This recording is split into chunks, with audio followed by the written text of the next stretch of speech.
আবারও কিন্তু আমি আজ ডিমোটিভেট হয়ে পড়লাম। সরি বন্ধুরা, নিজেকে একটু টাইম দিচ্ছি। কিছুতেই নিজেকে বোঝাতে পারি না, মাঝে মাঝেই এরকমটি হচ্ছে। যখনই ভিউজ কমে যায় মনটা খারাপ হয়ে যায়।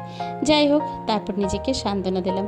যেমন জোয়ার ভাটা থাকে তেমনি আমাদের লাইফেও কিন্তু জোয়ার ভাটা থাকে, এটাই হচ্ছে তার প্রমাণস্বরূপ।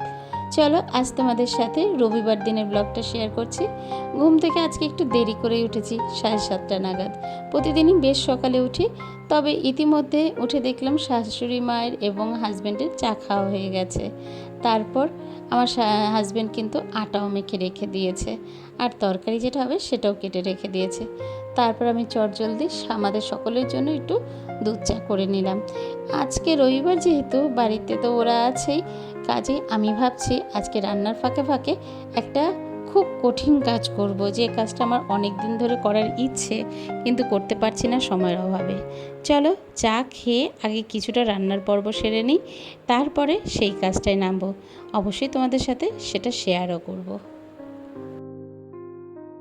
আচ্ছা বলো তো, আমার মতন এরকম কারা কারা চায়ের মধ্যে বিস্কুট ডুবিয়ে খেতে ভালোবাসো? আমার তো খুব ভালো লাগে। আর এই সুযোগে মনে পড়ে যাচ্ছিল সেই দিল সিনেমাটার গল্পটা। ওই যে অনুপঙ্খের যেখানে চায়ের মধ্যে মাছি পড়ে গেছিলো, সেটাকে ফেলেও সেই চাটা খেয়েছিল। যাই হোক, এইভাবে করে কিছু কিছু ছোটোবেলার কথা মনে পড়ে যায়, তাই ভাবলাম চলো তোমাদের সাথে একটু শেয়ার করে নিই। আর এদিকে তারপরে চলে আসলাম জলের বোতলগুলো ভরে নিতে অ্যাকোয়াগার্ড থেকে। আর জানো তো, এই যে অ্যাকোয়াগার্ডটা কিনেছি এটা কিন্তু বেশ ভালো। এখানে জলের টেস্ট কিন্তু আমাদের বেহালার যা জলের টেস্ট তাই আছে, টেস্ট কিছু হেরফের হয়নি।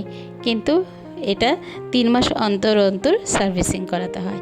যাই হোক, চলো আগে যেখানে বোতলটা রাখি সেই জায়গাটাকে একটু ভালো করে পরিষ্কার করে নিচ্ছি। তারপর সমস্ত বোতলগুলোকে সুন্দর করে সাজিয়ে নেব। আসলে কি বলো তো, এতে না যাতে বাড়ির বাচ্চা বা বয়স্কদেরও হোক জল খেতে সুবিধা হয়, সেই কারণেই এটা টেবিলের মধ্যে গুছিয়ে রাখি। চলো এরপরে হচ্ছে রুটি। ওদিকে আলুর তরকারি মোটামুটি হয়ে গেছে, তো রুটিটা করলেই সবাইকে দিয়ে দিতে পারবো সকালের জলখাবারটা। বাড়ির সকলকে আমার জলখাবার দেওয়া হয়ে গেছে, আমারও খাওয়া হয়ে গেছে, সাথে বাড়ির সকলের খাওয়া হয়ে গেছে। রুটি আর আলুর তরকারি বেশ কিন্তু ভালো ছিল। চলো এরপরে রান্না শুরু করা যাক। যেহেতু আজকে অন্য একটা কাজ করবো বলছি না, তার জন্য কিন্তু আমার ভীষণ টেনশন হচ্ছে। যতক্ষণ না এই কাজটায় হাত দিতে পারছি ভালো লাগছে না। চলো, হাজব্যান্ড বললো ততক্ষণ তুমি দুটো রান্না বসিয়ে দিয়ে যাও, তারপর আমি রান্নার দিকে থাকবো, তখন তুমিও সেই কাজটা করো।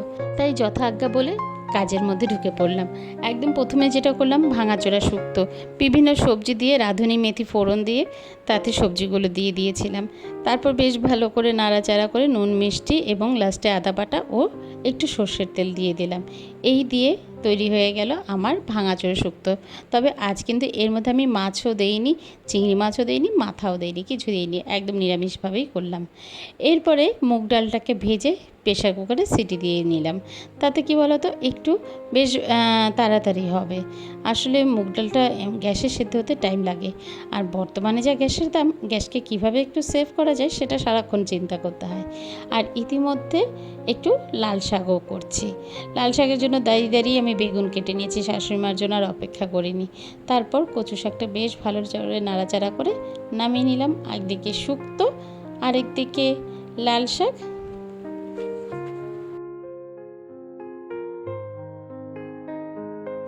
এই পর্যন্ত ভিডিও দেখে তোমার কোনো অংশ যদি ভালো লেগে থাকে, প্লিজ একটা লাইক কমেন্ট করে দিয়েছো। আর তুমি যদি আমার চ্যানেলের নতুন বন্ধু হয়ে থাকো, চাইলে আমার চ্যানেলটাকে সাবস্ক্রাইবও করতে পারো। আর অলরেডি যদি তুমি এই কাজটা করে রেখেছো, তোমাকে অসংখ্য ধন্যবাদ। চলো, রান্নার সাথে সাথে আমি কিন্তু চারধার এইভাবেই পরিষ্কার করে নিই। আসলে ওই রান্নাঘর নোংরা থাকবে আমার ঠিক পছন্দ নয়। আর এতে কী হয় বলো তো, নোংরাটাও কম হয়, আর পরিষ্কার করতে গেলেও বেশি ঘষতে হয় না। তো যাই হোক, এটাই আমার প্রায় সময় এই অভ্যাসটা। চলো, আমার লাল শাকও প্রায় হয়ে গেছে। এরপরে আমি মাছ ভাজতে দিয়ে চলে যাব ওদিকে ফ্রিজ পরিষ্কার করতে, যেটা আমার অনেক দিন ধরে করণীয় কাজ, বাট সময়ের অভাবে করে উঠতে পারছি না। আর আজকে এনেছি কাতলা মাছের মাথা, তো সেই মাথা দিয়েই হবে মুগ ডাল। তাই দায়িত্ব এসে পৌঁছলো যে মাথাগুলো একটু ভেজে দিয়ে যাও, ডালটা হাজবেন্ডে করবে। আর ইতিমধ্যে তো তোমরা আইডিয়া করেই ফেলেছো, আমি আজকে ফ্রিজটাকে ডিপ ক্লিনিং করব।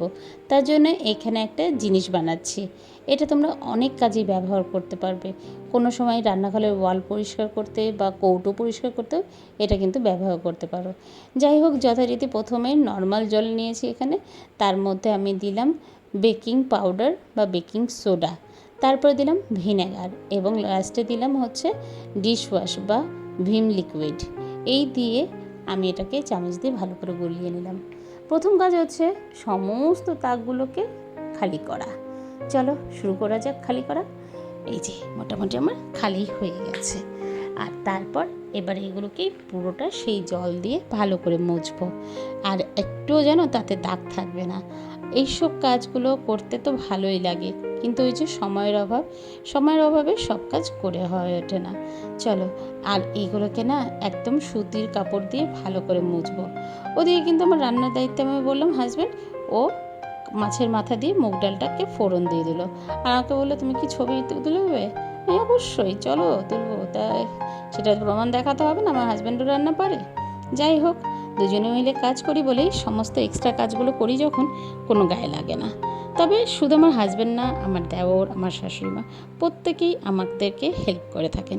আমরা একজনের কাজের সাথে আরেকজন ওতপ্রোতভাবে যুক্ত।